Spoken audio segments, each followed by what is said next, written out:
श्री स्वामी समर्थ। आज आहे गुरुचरित्र पारायणाचा चौथा दिवस आणि आज केंद्रातून आली होती पोळ्यांची सेवा।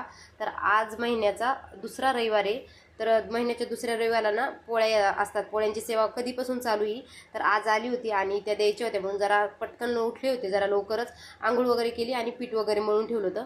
आणि आपल्याला 1 किलो गव्हाच्या पोळ्या सांगतात, तर पीठ काय मी मोजून मापून घेत नाही। मी आदल्या दिवशी थोडे गहू अशी घेत असते, एका याच्यात दळून आणून ठेवून देते रात्री, म्हणजे जे घरातलं पीठ आहे ना ते कधीच वापरत नाही मी।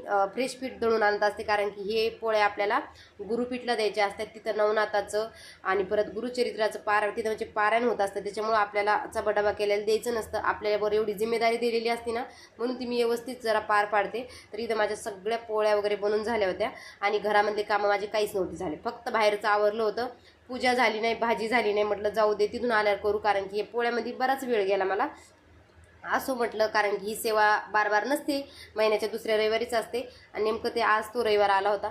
तर चला आज काय मला सोडायला कोणीच, म्हटलं चला आपली आपली गाडी काढून आपण निघू। गाडी तर काय मी जास्त लांब नेणार नव्हते, पाठीमागच्या कॉर्नेतच नेणार होते। हे मला गाडी चालू देत नाही। आता हवेला ना बिलकुल गर्दी नसती, सकाळी जर गेलं तर तिकडून रिटर्न येताना सुद्धा गर्दी नसती, पण यांना माझ्यावर विश्वासच नाही। असं जाऊ दे म्हटलं, कृष्णा भेटली तशी बी मला रात्रीच मी तिला सांगून ठेवलं होतं की उद्या आपण दोघी जणी जाऊ। ती बी अर्ध्या मधात कोणाच्या तरी जागेवर बसलेली पारायणाला। ते कोणाला कसं अडचण आली की कोणी नाही तर कोणी बसतं, तसं ती बसलेली आहे, म्हणून मला ते तिच्यासोबत यायला भेटलं।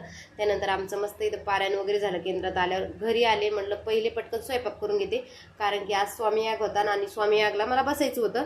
आता मागं मी जेव्हा पारायणाला बसले होते ना, तेव्हा मी याग वगैरे काहीच केले नव्हते, फक्त चंडी याग केला होता। आणि ह्या मागच्या वर्षी दत्त जयंतीच्या वेळेस मी याला बसले होते प्रहर सेवेला। आणि आता म्हटलं चला आपण स्वामी यागला बी बसायला पाहिजे। आता सेवेकरी झालोच आहे, तर पुरं जेवढं आपल्याच्यानं होईल तेवढं करायचा प्रयत्न करायचा।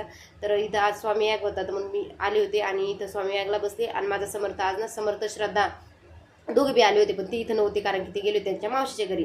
स्वामी याग झाल्याच्या नंतर, आरती झाल्याच्या नंतर हे दोघं जण आले ना। आज बालसंस्कार होता, कारण की आज रविवार होता, रविवारी बालसंस्कार असतं, तर सर्वांना माहीतच आहे।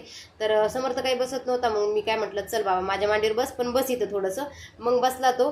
चला व्हिडिओ जर आवडला असेल तर लाईक शेअर फॉलो करायला विसरू नका। परत भेटूया पुढच्या व्हिडिओमध्ये, तोपर्यंत सर्वांना श्री स्वामी समर्थ।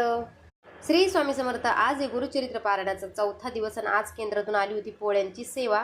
तर आज महिन्याचा दुसरा रविवार आहे। तर महिन्याच्या दुसऱ्या रविवारला ना पोळ्या असतात। पोळ्यांची सेवा कधीपासून चालू आहे तर आज आली होती आणि त्या द्यायच्या होत्या, म्हणून जरा पटकन उठले होते, जरा लवकरच आंघोळ वगैरे केली आणि पीठ वगैरे मळून ठेवलं होतं। आणि आपल्याला 1 किलो गव्हाच्या पोळ्या सांगतात, तर पीठ काय मी मोजून मापून घेत नाही। मी आदल्या दिवशी थोडे गहू अशी घेत असते, एका याच्यात दळून आणून ठेवून देते रात्री, म्हणजे जे घरातलं पीठ आहे ना ते कधीच वापरत नाही मी। फ्रेश पीठ दळून आणत असते, कारण की हे पोळ्या आपल्याला गुरुपीठला द्यायच्या असतात। तिथं नवनाथाचं आणि परत गुरुचरित्राचं